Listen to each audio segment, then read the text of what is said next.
When I first moved into Oak Haven Estates, I was looking for one thing: peace. After years of active service with the Army, half of which I spent deployed overseas in high-risk zones, and the other half back stateside training military working dogs, I was more than ready to leave that life behind, or at least settle into a version of it that didn't include 3 a.m. alarms, convoy briefings, and dust storms.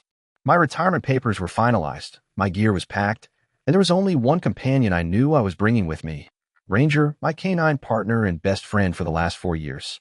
Ranger wasn't just a dog, he was a fellow soldier. Trained in explosive detection, apprehension, patrol, and handler protection, he had saved my life more times than I could count, and when he was honorably retired from active service, I fought tooth and nail to adopt him. Oak Haven was meant to be our haven, a little suburban paradise on the edge of town where lawns were always mowed, mailboxes stood in perfect symmetry, and HOA rules were printed in leather-bound booklets like sacred texts. It was too perfect. And like most too perfect places, there was a Karen. Her name was Karen Stroud, and her reputation had reached me before I even closed on the house. A neighbor I met during the final walkthrough leaned over and whispered, "Watch out for the HOA president. She'll fine you for breathing wrong." I laughed then. I'm not laughing now. Karen was the kind of woman who treated her HOA position like a badge and a gavel all rolled into one. Tall, always wearing visor caps and stiff polos with the HOA logo embroidered like a corporate uniform, she patrolled the neighborhood with the energy of a mall cop 2 weeks from retirement, but far more malicious. I tried to stay off her radar. Kept my yard clean, didn't blast music, even asked if she had any landscaping recommendations to match the neighborhood aesthetic, but none of it mattered. The moment she saw Ranger, everything changed. He's a large dog, part Belgian Malinois, part German Shepherd, with a sleek black coat and piercing eyes that carry the kind of intelligence you don't usually see in animals. Most people admire him. Children love him. Veterans nod when they pass us on the street. But Karen saw a threat. The first time she approached us, she was walking a tiny yappy dog named Bentley, wearing pink booties and a matching harness that looked more designer than functional. Ranger and I were finishing a morning run, both of us panting, when she stepped into our path and said, "That beast should be muzzled." I blinked, caught off guard. "Excuse me," I replied. "He's leashed, calm, and fully trained." She folded her arms and sniffed. "It's not about the leash. It's about safety. This is a family community." I didn't rise to the bait, just nodded and moved along. But the next day, I found a warning slip on my door. Violation of Section 3B of the HOA Pet Policy, dangerous animal presence. No citation, no proof, just her word. I appealed. It got denied. I submitted documentation showing Ranger's military background, full behavioral certification, and even a statement from my vet. It didn't matter. Karen had made up her mind. Over the next few weeks, I found myself tiptoeing around my own neighborhood. Ranger, who used to walk tall and proud, started sensing my unease. He's smart like that. Sensitive. Still sharp. We trained daily in the backyard, ran drills like old times, but I began noticing eyes on us. Karen began checking in during our training, standing just beyond the property line with a clipboard and phone in hand. One time she actually recorded me while we were doing a bite sleeve session with a visiting buddy from my old unit. Another time she tried to claim my attack drills violated HOA noise ordinances. When I explained he was a retired military working dog, not a house pet, she scoffed. "So he's trained to attack?" she asked. "And you think that makes him safer?" The ignorance was infuriating. The bias, even more so. Still, I held back. Ranger had been through worse. So had I. But things kept escalating. Karen began slipping notes into my mailbox, and signed, but clearly her tone. "Your animal is a threat to our children. No one feels safe walking past your yard. You should relocate to a rural area where dogs like that belong." I ignored most of them until she called animal control on us. Twice. Each time they showed up, they left apologizing. One officer even shook my hand and thanked Ranger for his service. But Karen, she wasn't deterred. If anything, it made her angrier. And when she couldn't find legal ways to get rid of us, I knew she'd eventually do something stupid. I just never expected her to hurt my dog. The weeks following our rocky introduction with Karen could best be described as a game of escalating passive aggression, except I wasn't playing and she wasn't passive. What started as complaints and citations quickly turned into a full-blown personal vendetta against me, and more specifically, Ranger. Every time we stepped outside, Karen's judgmental gaze was there, whether from across the street, her front porch, or through half-drawn blinds. She didn't even try to be subtle about it. I could practically feel her eyes boring holes into the back of my skull during every training session or walk. At first, I tried to shrug it off. I've been stared at before, judged before, hated before. That's part of wearing a uniform. But what Karen was doing wasn't just a grudge. It was a crusade. She'd made Ranger her personal obsession, and she was determined to frame him as a menace no matter what it took. It started with more bogus fines, barking violations, leash infractions, menacing presence reports. The irony? Ranger rarely even barked. He was military trained, cool under pressure, and quiet unless he was commanded to alert. But Karen didn't care. She began canvassing the neighborhood, knocking on doors to warn families about the dangerous animal living on Hemlock Drive. I caught wind of her little campaign after a neighbor politely pulled me aside and said, "Hey man, just so you know, she's telling people your dog's been trained to attack kids." I nearly lost it.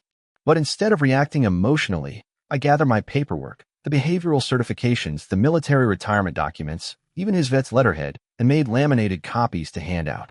It became a bizarre little PR operation, defending my dog's name like he was running for office. Then came the photos. Karen began taking pictures of us mid-walk, often when Ranger was yawning or mid-stride, so it looked like he was baring his teeth or lunging. Of course, he wasn't, but with the right lighting and a biased narrator, it was easy to spin. One particularly manipulative image she circulated on the HOA's email newsletter, which she conveniently managed, showed Ranger mid-jump during a ball fetch session, his teeth visible and body extended. The caption read, "Is this what you want near your children?" My phone lit up that night with concerned neighbors asking questions, some supportive, some suspicious. It was exhausting. I didn't sign up for this. Neither did Ranger. The final straw before the incident came during a Saturday morning jog. Ranger and I were mid-loop, rounding a corner when we nearly collided with Karen, who had just stepped out of a hedge like she was trying to catch us doing something illegal. She screamed, dropped her purse, and pointed at Ranger like he was a wild animal. "He tried to bite me," she shrieked, even though we'd barely passed her. I was stunned, but Ranger just looked up at me like, again. Two witnesses, neighbors walking their toddlers, immediately jumped to our defense, explaining that Karen had stepped into our path and startled herself. Still, she whipped out her phone and called the HOA hotline, then animal control. For the third time. This time, the animal control officer showed up with a bit more patience worn thin. His name was Sam, and I'd spoken with him before. "Look," he said, not unkindly, "we've had 3 calls and we have to follow protocol. But off the record, we know what this is." He took one look at Ranger, calm, seated, alert, and sighed.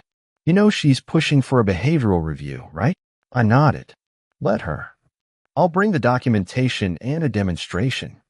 He'll pass with flying colors." Sam nodded back. "I believe you.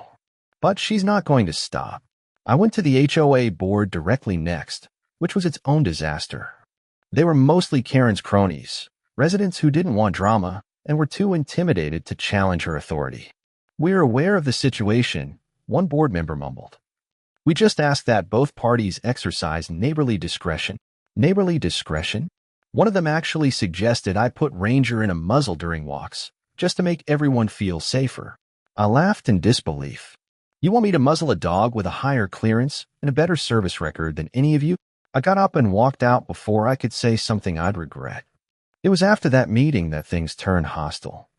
My security system started picking up odd activity near the property line, someone walking by at 2 a.m., shining a flashlight into my yard. Another time, I found pieces of sausage meat scattered near the back gate. I had it tested. It contained trace amounts of rat poison. I didn't have proof it was Karen, but I filed a police report anyway. That's when I installed a few hidden cameras of my own, military-grade, motion-triggered, and built into garden fixtures. If she made another move, I'd catch her. Then came the week of the incident. Ranger and I had just wrapped up a 3-mile jog. He was off-leash but under command, legal on my private property, fully fenced in. As I reached for the garden hose, I heard it, The unmistakable click and high-pitched hum of a stun gun powering up. Before I could react, a bolt of current cracked through the air, followed by Ranger's yelp. He collapsed mid-step, muscles locking, eyes wild. I dropped the hose and ran to him, kneeling, hands on his chest, heart pounding. And then I saw her, Karen, standing on the other side of the fence with a pink, rhinestone-studded taser in her hand. "I warned you," she screamed. "That animal doesn't belong here." My vision went red. And in that moment, she had no idea what she had just done. Because she hadn't just attacked my dog. She had assaulted a retired military working dog, which meant she didn't just cross a line. She broke federal law, and I was going to make damn sure she paid for it. I've experienced adrenaline before, ambushes in Kabul, near-miss IEDs, armed convoys gone wrong, but nothing prepared me for the primal, blood-freezing kind of rage that hit me when I saw Ranger crumple to the ground mid-step, his body convulsing from the electric shock. It took me a second to react because my brain simply couldn't register what had happened. One moment we were cooling down from a peaceful jog, the next, Karen stood across the property line like some suburban executioner, holding a pink, bedazzled taser with a smug expression on her face, like she'd just eliminated a threat instead of assaulting a hero. My first instinct was to charge her, but years of training kicked in.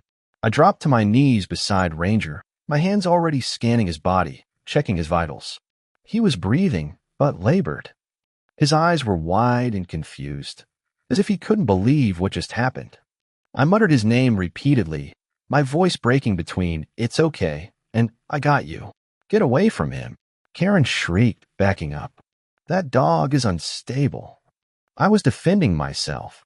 She actually had the audacity to look proud of herself, as if she had performed some noble civic duty instead of committing a criminal act. I didn't answer. I was too busy scooping Ranger into my arms like I'd done before. Only this time it wasn't in combat, and it wasn't a war zone, yet it felt just as urgent. I rushed him inside, laid him on the living room rug, and immediately dialed my emergency vet. While I waited for the text to arrive, I yanked open my home surveillance app, heart pounding, knowing my hidden yard cameras had captured every damn second. And there it was, clear footage of Karen raising her taser, aiming and firing through the fence. Ranger wasn't barking, wasn't lunging. He was just walking calmly, tail loose, tongue out from a jog. I zoomed in on Karen's face in the footage. There was no fear, no panic, just entitlement. She wasn't defending herself. She was executing a personal vendetta. When the vet team arrived, they stabilized Ranger quickly, confirming what I feared. He had suffered a non-lethal shock, but due to his age and past exposure to blast trauma, the electrical current could have caused serious neurological damage. I filed a police report that same afternoon. The responding officer, a local deputy named Torres, stood silently while I played the footage on a loop. "Jesus Christ," he muttered. "She just tossed your dog like she was taking out the trash." I nodded. "He's a retired military working dog. This isn't just animal cruelty, it's a federal offense under the Military Dog Protection Act." His eyes widened. "She's got no idea what she just did." I provided Ranger's official military discharge paperwork, service record, and even a letter from my commanding officer confirming his status as a military veteran and service dog. Torres took everything. "We're escalating this to the county," he said. "This isn't something we sweep under the rug." The next morning, the HOA inbox exploded. Karen had the audacity to send out an incident summary to the neighborhood, claiming she had been forced to neutralize a threat on her daily walk and that she was traumatized by the experience. What she didn't anticipate was that her message was immediately forwarded to me, along with dozens of replies from residents demanding to know why she was carrying a weapon around a peaceful neighborhood in the first place. That same day, I forwarded the footage to the local news tip line. And just like that, the story blew up. HOA President Tazed's military dog in suburban showdown hit the local headlines, followed by a video still of Ranger mid-shock, his body mid-collapse. The veteran community came out in force. Former handlers, service members, K-9 units, even Gold Star families. My inbox was flooded with support. The Veterans Association issued a formal statement condemning the act. A GoFundMe set up by a stranger to cover Ranger's medical bills and justice fund raised over $15,000 in 24 hours. Karen? She vanished. Didn't answer the door, didn't show up for her morning patrols, and her HOA badge was conspicuously missing from her porch. But justice wasn't done, not yet. Within a week, I received a call from an investigator with the Department of Defense Military Working Dog Program, informing me that they had reviewed the footage and were initiating a formal complaint to be filed under the Federal Animal Welfare Act, which now included protection clauses for retired military animals. Karen was going to be federally charged with assaulting a military working dog, a charge that carried real weight, both legally and publicly. But what sealed her fate wasn't the footage, or the headlines, or even the outcry. It was Ranger. After a week of rest, he was back on his paws, slower but alert. We attended the follow-up veterinary checkup and were told he was lucky, not permanently damaged, but still vulnerable. That night, as I sat with him on the porch, sipping tea and scratching his ears, I told him what I planned to do next. "We're taking this all the way," I said. "Not just for you. For every other dog like you. For every soldier, every handler, every partner." Ranger just leaned into me like he always had, letting out a low huff. That was all I needed. The following day, I filed a civil suit in tandem with the federal complaint. It wasn't about money. It was about principle. Karen needed to face consequences, not just for harming my dog, but for thinking her HOA badge made her immune to them. And based on the subpoenas starting to roll in, the look on her face when they finally served her was going to be worth every ounce of restraint I had shown so far. When the process server knocked on Karen's door 2 weeks after the incident, the neighborhood seemed to hold its collective breath. Curtains twitched. Screenshots flew across group chats. No one saw her answer, but by nightfall the documents were in her hands, and her porch light, which once burned like a lighthouse of petty authoritarianism, went dark for good. The civil suit had been officially filed under my name, backed by a litany of evidence: high-definition footage, medical reports from Ranger's vet, military discharge documentation, and an official statement from the Department of Defense's Military Working Dog Program. But it wasn't just me going after her anymore. Ranger had become a symbol, an icon for veterans, handlers, and animal rights advocates alike. What Karen thought would be a power move had become a national disgrace, and the full force of legal and public outrage was coming down like a thunderstorm. Within days of the story hitting national coverage, Karen's face was everywhere, plastered across headlines, late-night segments, and online forums. HOA President Tazed's retired military dog, suburban nightmare, patriot pooch attacked, and my personal favorite, Karen goes too far. Public pressure escalated. A Change.org petition demanding her removal from any position of community authority hit 250,000 signatures in less than a week. When she finally stepped outside again, clad in oversized sunglasses and a hoodie, as if she could vanish into suburbia, neighbors didn't speak to her. Some turned their backs. Others watched coldly. But the legal repercussions were just as sharp. First came the civil case: aggravated animal cruelty, emotional distress, and damages related to veterinary costs and trauma. My lawyer, a military spouse with a reputation for never losing veteran cases, was meticulous.